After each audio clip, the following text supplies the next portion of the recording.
And maybe Butler, Pennsylvania was a ritual in order to seal the deal, right? Because if you actually look at the specifics of the assassination, where Trump's ear was bleeding and he didn't have a shoe, that actually fits into a biblical description of like of a prophet or a Messiah, and it's in the Bible.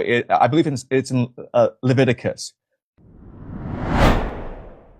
The more I look at things, the more I'm convinced that Donald Trump's assassination attempts were faked, and they were inside jobs, especially Butler, Pennsylvania.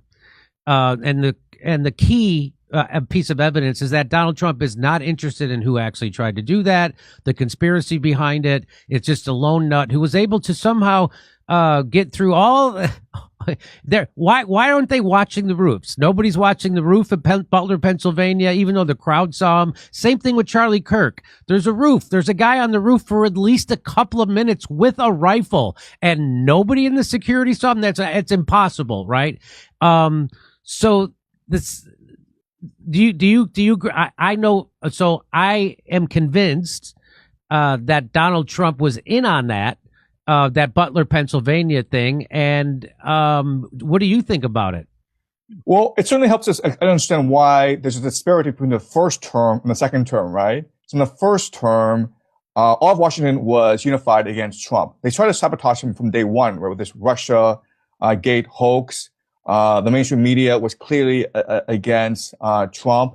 So when Trump ordered the American troops out of Syria, he was just ignored by the military. Yes. You had the chairman of the Joint Chiefs of Staff, Mark Milley, call the Chinese and say, "Hey, don't listen to what this guy says. We're in charge." That's treason. Yeah. Right. And so in the first term, there were a lot of leaks. There were a lot of turnover.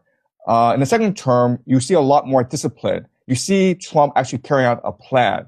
And so it's entirely possible that what happened was that at the end of his first term, the deep state, there were many political factions that tried to destroy Trump once and for all, right? So January 6th was clearly a staged operation by the FBI, in my opinion. Clearly. And then after he left office, there was the raid, the FBI raid on Mar-a-Lago. There was lawfare. They tried to bankrupt him. They tried to put him in prison. They tried to remove him from the ballot box. And he was really in a lot of trouble. So at that point, he had no choice but to make a deal with the deep state, saying that, look, Biden is useless.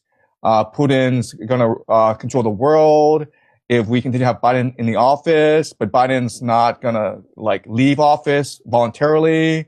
So let's make a deal. We'll allow you to go back into office. But you have to promote our agenda, which is the American Empire agenda. And maybe Butler, Pennsylvania was a ritual in order to seal the deal, right? Because if you actually look at the specifics of the assassination, where Trump's ear was bleeding and he didn't have a shoe, that actually fits into a biblical description of of a prophet or a Messiah, and it's in the Bible. I believe it's in Leviticus. Right? So not only was it staged, but it was staged as a religious ritual in order to anoint Trump to be the avatar or basically the scapegoat for the deep state. Same thing with Charlie Kirk's public assassination. They had to do it publicly, right? That was also some kind of ritual killing, correct? Yes, that is correct. Yes. Yeah, there are a lot of ritual aspects to that assassination. And where do these rituals come from? Can you speak to it? So I don't know the specifics, but I imagine these are Freemasonic rituals that involve the Kabbalah, and they are all part of the Freemasonic mythology.